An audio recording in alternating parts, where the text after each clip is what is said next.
At the beginning of the story we see a sharpshooter named Drasa, who has been hiding in a tunnel for many hours. Actually, she is waiting here for her prey. Drasa had been given the task to kill a government officer at the nearby airport. After a short while a plane lands on the runway. As soon as Drasa spotted her prey, she finished him off with a single shot from several kilometers away. Drasa carries out this work with such precision that the guards present there do not even realize who fired the bullet and from where. After completing mission, Drasa goes to her mother's grave, where her father is already present. Here we learn another thing about Drasa, that whenever she kills someone with her rifle she keeps the casing of that bullet with her, and then she hands these bullet casings over to her father. Actually, Drasa was a contract killer. That is, she used to kill people for money and had already killed many people. Killing people was of course not at all pleasing to her, but now this work had become her profession. Therefore Drasa handed those bullet casings to her father, which lessened her sorrow a little. Drasa tells her father that I have got another new project which will run for a whole year. Maybe during this time I will not be able to meet you. To which Drasa's father replies, you come every year and hand me some bullet casings. But next year that will not happen. Now my cancer is in the last stage. I do not have much time left, and if I do not die in the coming days then I will myself end my life on February 14th, Valentine's Day, because now I have no reason to live. Your mother is also dead and you, because of your work, come to meet me once or twice a year. Therefore it may be that this is our last meeting.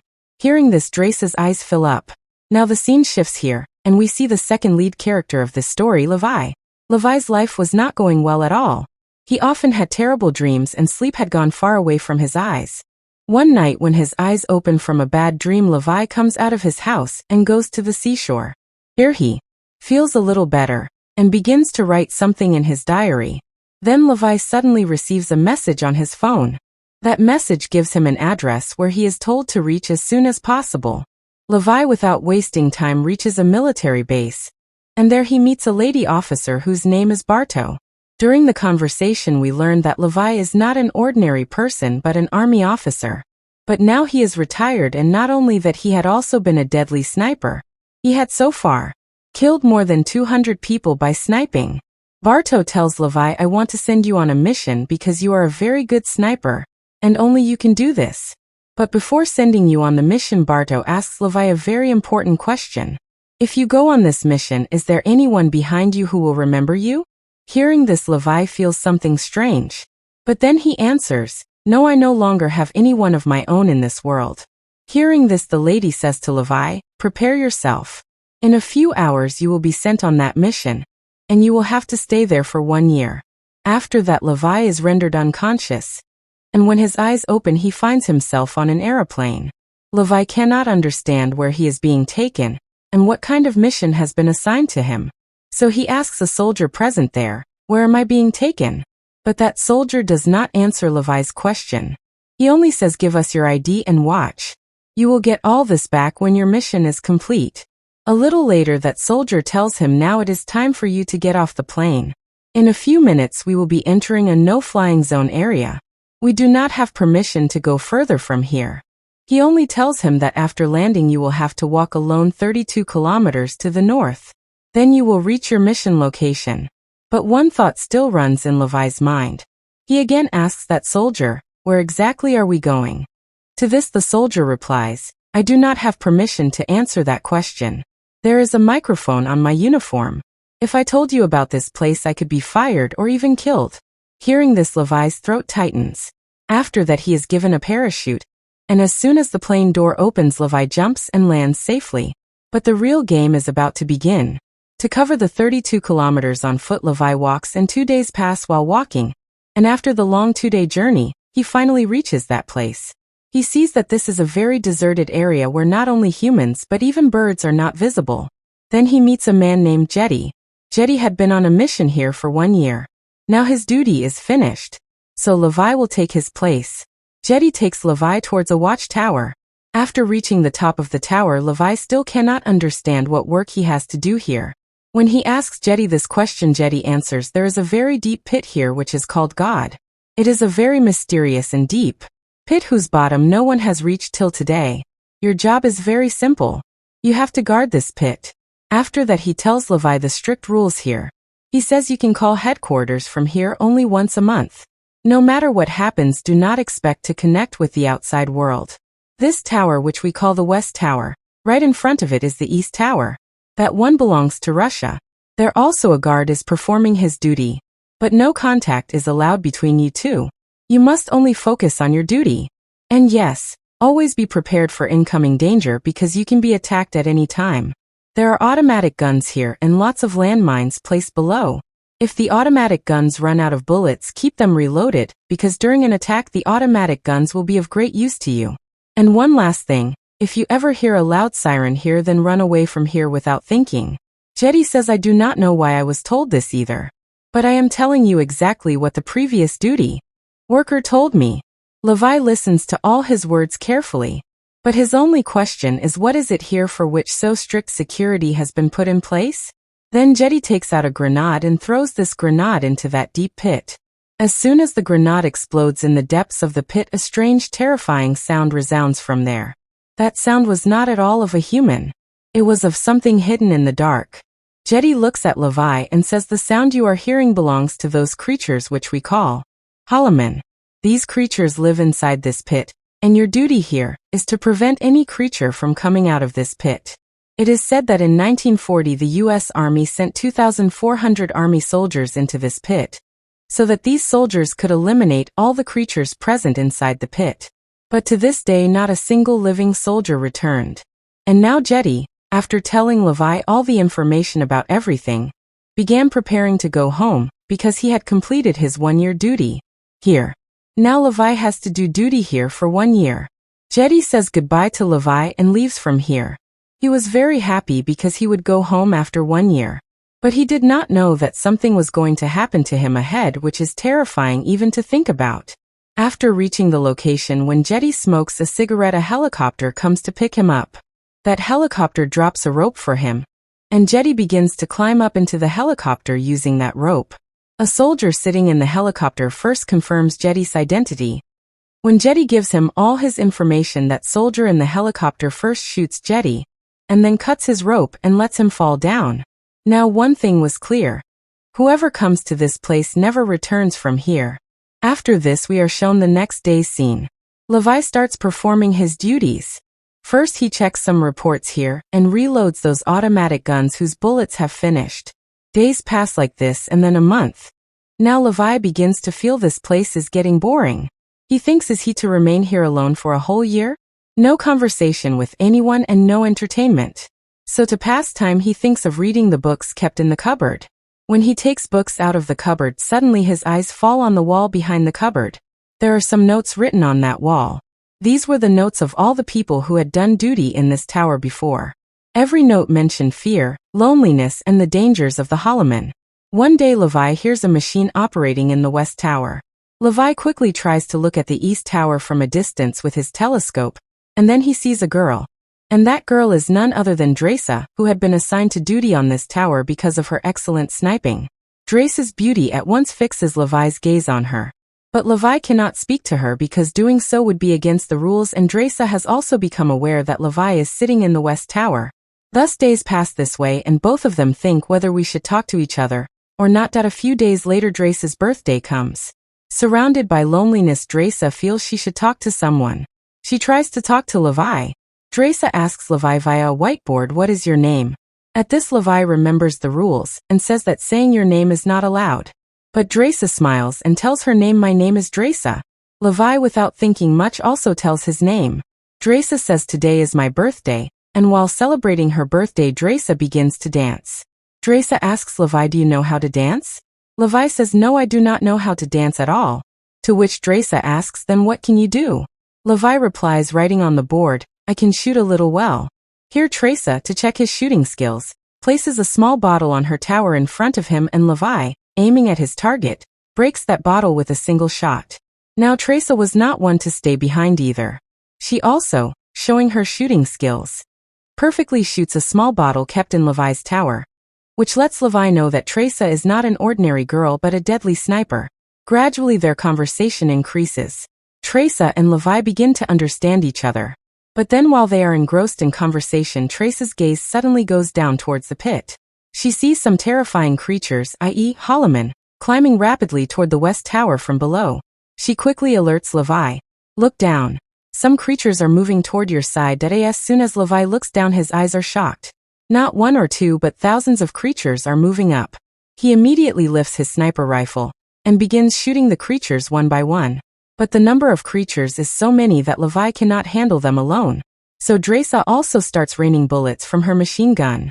Now creatures also begin approaching the west tower, i.e. Trace's side. The two of them start killing these creatures from their respective sides. But then Levi sees that one creature has already reached up to Trace's tower. And just as that creature is about to attack Trace, Levi, using his tremendous sniping skills from the east tower, shoots that creature down. Now Levi and Drasa both realize that if they are to survive in this dangerous place, they must fight together. After handling everything, Drasa says, "This was the best birthday of my life." The next morning, Levi fixes the landmines placed below and reloads the automatic gun. Then suddenly a drone comes out of the pit. That drone looks at Levi for a few seconds. The drone scans in a strange way. Seeing this, Levi is astonished, and he cannot understand why this drone was sent and for whom. Days pass like this, and then months. After these two become friends, their days are going well, and now they do not feel lonely at all. But one day Drasa feels very sad because today is February 14th, and she remembers that her father had said if he does not die due to cancer in the coming days, then he will kill himself.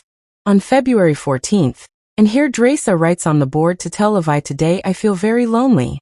If I had someone today, it would be great." Levi too had wanted to meet Drasa from the very first day, and today he cannot stop himself. He plans to go to Drasa. He rigs a way to reach the east tower using a rocket launcher. The next morning he uses the rocket launcher to throw a strong rope toward Drasa. After that, Drasa comes out of the tower and ties the rope firmly to a tree so that Levi can hang from the rope and reach the east tower. Levi without delay starts moving toward the east tower using that rope. But in the middle he gets stuck because the slope of the rope ahead has ended. So now Levi advances using his hands, and after about half an hour of moving with the help of his hands, he reaches Drasa's tower. Drasa welcomes him and says, "You smell of very nasty sweat. So first you take a shower, then I will meet you." This makes Levi laugh. He says nothing, just nods in agreement. Drasa playfully takes his clothes away and hides them and watches Levi showering in the tower via a CCTV camera.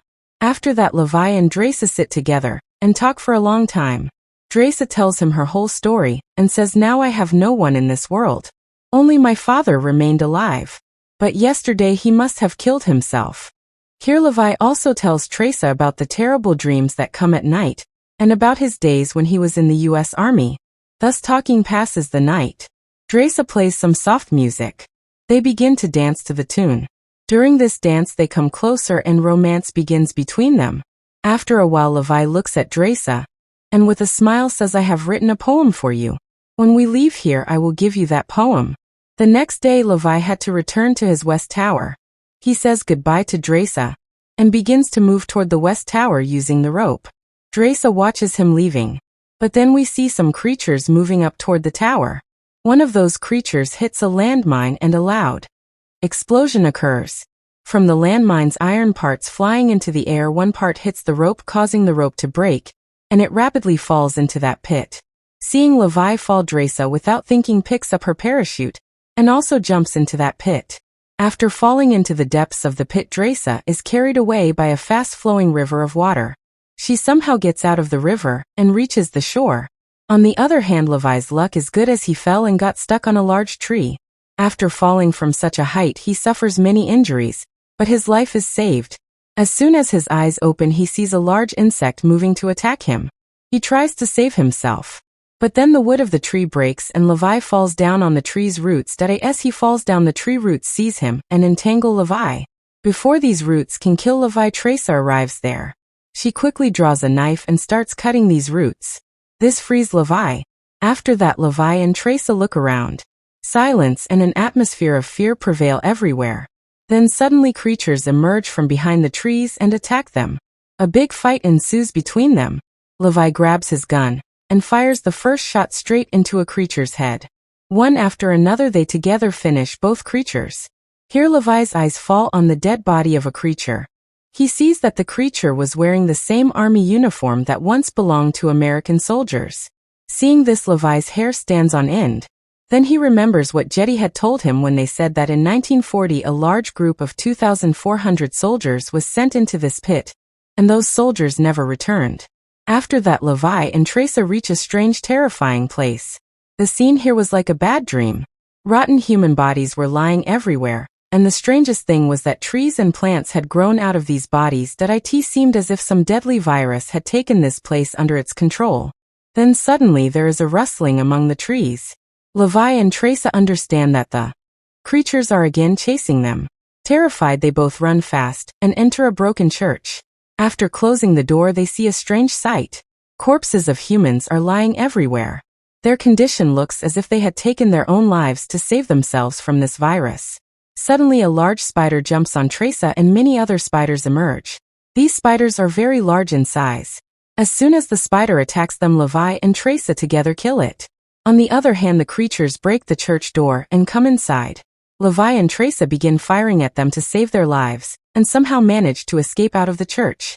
Then Levi's eyes fall on an old tunnel built in the mountain ahead. They both immediately enter that tunnel. Inside they find that this is actually an old lab. Broken glass, machines and old rusty containers are everywhere. Here Levi finds an old DVD cassette. Levi plays the DVD, and on the screen a girl appears. That girl says that we were working here on a secret chemical missile project. Hundreds of scientists were with us. But one day an earthquake came here. The strong jolts of the earthquake caused the missile's chemical to leak. The poisonous chemical began to mix with the air. Within a few hours, people began to get infected by the virus. The girl shows her belly and says, "I am also infected. Although we told the military everything. We told them to bomb and destroy this whole area so that the infection would not spread. But they did not listen to us." After watching this video, Levi finds a modern computer there. Levi cannot understand how a computer of today's era is placed in this place. Levi turns it on, and seeing the information that he is completely stunned. He learns about a company called Dark Lake, which makes paramilitary forces. This company collects infected people's samples from here and experiments on them to convert them into super soldiers for their country's soldiers. This is the reason no country wants to erase this place.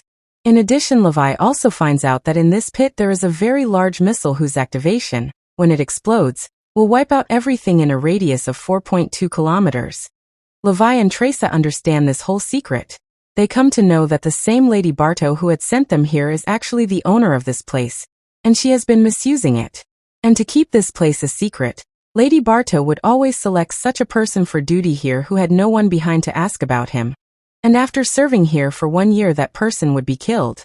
Just like Jetty was killed, so that he could not come out and tell the world about this place. After knowing all this, as soon as the two of them step out, a horse-riding creature ropes Drasa and carries her away with him. Levi wanders here and there in search of Drasa, but he cannot see her anywhere. Then Levi reaches a place where a huge missile is kept. This was the same missile about which Levi had learned from the Dark Lake Company's computer. Now everything had become clear to Levi. Actually, when the previous tower guards used to say that if you hear the sound of a siren, then run away from here as soon as possible, they were in fact talking about this missile. On the other side, Drasa, now in the creature's captivity, tries to free herself. With great difficulty she manages to break free. As soon as she is free, a fight breaks out between Drasa and the creature. Levi also, while searching for Drasa, reaches there and immediately attacks the creature. Together they set it on fire and burn it to death. And now it was time for them to escape from here. But the path ahead was even more dangerous.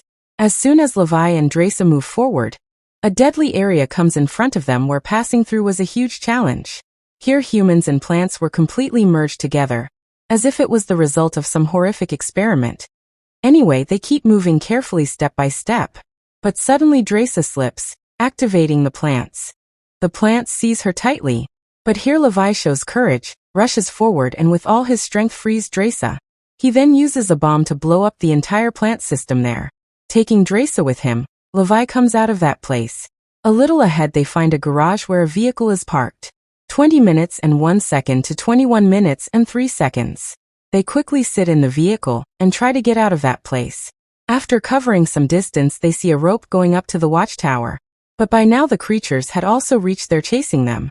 If they tried to climb up holding the rope with their hands, the creatures would kill them. So Levi smartly ties the jeep with the rope, and they start climbing upward while sitting inside it. The jeep was tied so that both of them could keep their hands free to fight the creatures. The creatures attack them, and a fierce fight begins between them. But the creatures were far too many, so they were overpowering them. Then Levi gets an idea. He leaks the petrol tank of the jeep onto the creatures, and by setting the leaked fuel on fire, he burns all of them. Finally, they cut the jeep's rope and drop it down, killing the remaining creatures. In this way they finally succeed in climbing up. Now both of them knew that even if they served duty here for 1 year, in the end they too would be killed. So they take a big decision. They will not guard this place anymore. Instead they will destroy it. That way no other soldier will be trapped here like them, and the misuse of this place will end. After doing all this, the two will go far away and start a new life together. Here Drasa says, I have a place to hide in France. We will go there, get married, and spend the rest of our lives there. Levi agrees to Drasa's words and now says, I will have to go back to my tower. I will fit a bomb there and also activate this missile, which will destroy this whole place. After that Levi reaches his tower with the help of the rope. Meanwhile Lady Bartow contacts Levi and asks, Did you go inside that pit? Because someone has turned on our computer. Levi lies here and says, No, I did not go there. But Bartow knew Levi was lying. She had seen everything in the security cameras that Levi and Drasa both had gone inside the pit. Still, she continues saying, If you didn't go, then obviously the one responsible is that guard from the West Tower. You do one thing. Kill that person from the West Tower, meaning Drasa, because she broke the rule. Levi pretends to agree, but Bartow already knew that he would not kill her. She had understood that the two of them were now planning to escape from here and go outside to tell the world about this place. That is why she herself arrives here in a helicopter. But before Bartow's arrival, the two had already made full preparations. Levi, from far away from the tower, takes the longest shot of his life and directly fires at the tower that was connected to the missile. This triggers a loud siren. Now they had little time left. Both of them start running fast because when the missile explodes it will destroy everything in a radius of 4.2 kilometers. Levi and Drasa run with all their strength into the forest.